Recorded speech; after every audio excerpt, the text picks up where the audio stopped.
warbixintan waxaa halkudhigeeda la yiraahdaa Soomaalidu waa ummad khilaafka jecel bal u fiirso xornimadoonkii Soomaalidu waa isku khilaafsanayd dawladihii rayidka kadalika oo waxaba khilaaf lagu dilay madaxweyne Cabdirashiid Cali Sharmaake Rabbi ha u naxariistay tii ugu dambeysay ee kacaanka waxaa lagu riday khilaaf uu qorigu wehliyo burburkii kadib waxaa iskhilaafay Allah u naxariistay Janaa Caydiid Cali Mahdi Caato iyo Caydiid Cali Mahdi iyo Muuse Suudi dawladda Jabuuti ee 2001 waxaa isqabtay madaxweyne Cabdiqaasim iyo ra'iisul wasaarayaashiisii Dr. Cali Khaliif Galleer iyo Xasan Abshir Faarax dawladda ku meel gaarka ahayd 2004 lagu soo dhidbay ama lagu soo dhisay Nairobi laguna soo doortay Allah u naxariistay madaxweyne Cabdullaahi Yuusuf dhamaanteed waxay waqtigeeda ku dhamaysatay khilaaf kadib markii ay wada shaqay kari waayeen labada ra'iisul wasaare ee odagu soo xushay oo kala ahaa Mudane Cali Maxamed Geedi iyo Mudane Nuur Cadde dhanka kale labadii dad isugu dhawaa waa Sheekh Xasan Daahir iyo Sheekh Shariif ee diinta ku heshiiyay 2006 Muqdisho ku dhisay maxaakiimta Islaamiga ah ayaa khilaaf ku kala tagay oo xilliga midba koox Jabuuti asmara la fadhiisay inkastoo khilaafkaasi uu madaxweyne ku helay midna xabsi guri ku galay 2009 waxa dalka Jabuuti markale lagu soo dhisay dawlad ku meel gaar ah oo uu madaxweyne ka yahay Mudane Shariif Sheekh Axmed hase yeeshee 2 sano gudahood waxa ay madaxweynaha isqaniineen laba ra'iisul wasaare oo kala ahaa Mudane Umar Cabdirashiid iyo Mudane Maxamed Farmaajo iyadoo waliba la xasuustay khilaafkii Mudane Maxamed Farmaajo aakhirkii lagu soo xaliyay Kampala Accord waxaana la sheegay in Mudane Cabdiweli Gaas oo ahaa ra'iisul wasaarihii saddexaad oo ay wada shaqaynayeen madaxweyne Sheekh Shariif inay isla dhaceen iyagoo iskhilaafsan kadib markii waqtigu ka idlaaday 2012 waxa markii ugu horeysay dalka gudihiisa lagu dhisay dawlad aan ku meel gaar ahayn oo ka tabaron dawladii hore ee ku meel gaarka ahaa waxaana madaxweyne loogu doortay Mudane Xasan Sheekh Maxamuud oo la rumaysnaa inuu yahay madaxweyne la imaan doona isbedel waxna ka soo bartay habdhaqanka khilaafaadka ku dhisan ee lagu soo arkay madaxdii kursiga ugu horeysay isaga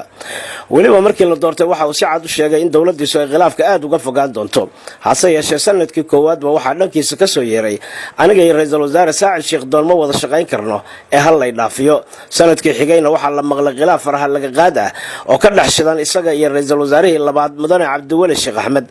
markii hardanka uu ka soo guuleysana waxa uu magacaabay Mudane Umar Cabdirashiid oo noqday ra'iisul wasaarihii saddexaad oo ay wada shaqaynayeen muddada 4 sano ah ee loo doortay xilka madaxweynenimo qodhiisa iskuma wanaagsaneen marka loo eego doorashadii 2017 sida ay iskula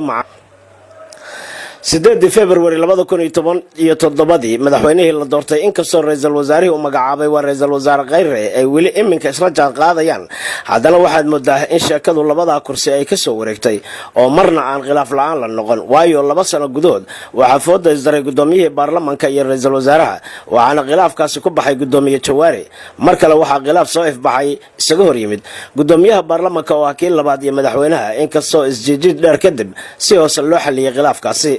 sidoo kale waxaan la dafari karin khilaafka dawladda dhexe iyo madaxda goboleedyada oo isagu noqday mid loo taag waayay oo la isla aamusay sida khilaafka Dani iyo Axmed Madoobe kala dhaxeeya dawladda dhexe marka la eego dhanka iyo khilaafka baanay ka dhaxaloosan maalmahan maamul dhisida Galmudug waxa la kala fadhiyaa magaalooyin isku muuqda haba ugu khilaaf badnaata magaalada Dhuusamareeb oo xarun looga dhigay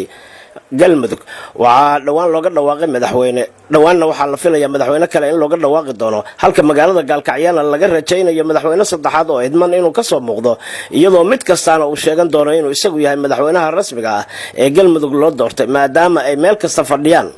baarlamaan wixii u yimaadaba iska doorta khilaafku ma aha mid ku kooban siyaasadda iyo doorashooyinka ee waa mid ku faafay meel kasta oo ay Soomaalidu degto waxa la isku khilaafsan yahay xitaa dilka dadka oo Al-Shabaab iyo Daacish mid walba goonidiisa ayuu u aaminsan yahay inuu dilkiisu yahay kan ugu saxan mararka qaar iyaga ayaaba isku dila maxaad hebel u dishay ganacsigu waa kadalika culummadu iskuma wanaagsana oo waxaad arkaysaa laba masaajid oo isku muuqda oo aan labada imaam ama labada mu'adin salaanta iska qaadeen dhalinyaradu waa 100 urur saxaafadda mar hore loo taag waayay fanaaniinta khilaafkoodu wuxuu gaaray heer ay heesaha isku soo duqeeyaan xitaa qolyaha naafada ah ayaa isku khilaafsan naafanimada oo qaarkood la kala baxay ilaawe luglaawe iyo gacan laawe wajibu qodhiisa Soomaalidu ku wada jirta isma jecla mid waliba midka kale ayuu wax ku khilaafsan yahay inta blog iyo aflagaada ayaa la isku hayaa oo waxa suurtagal noqon haddii uu Facebook lahaan lahaa meel rasaasu ka dhacdo in lagu dhaxarki lahaa Soomaali fara badan oo isku dhaxabadeynaysa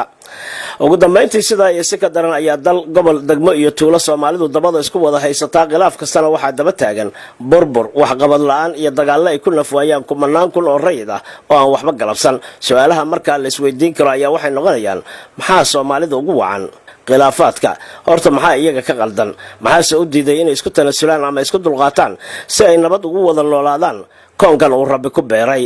cabdiqaadir maxamed faarax dulyar muqdisho.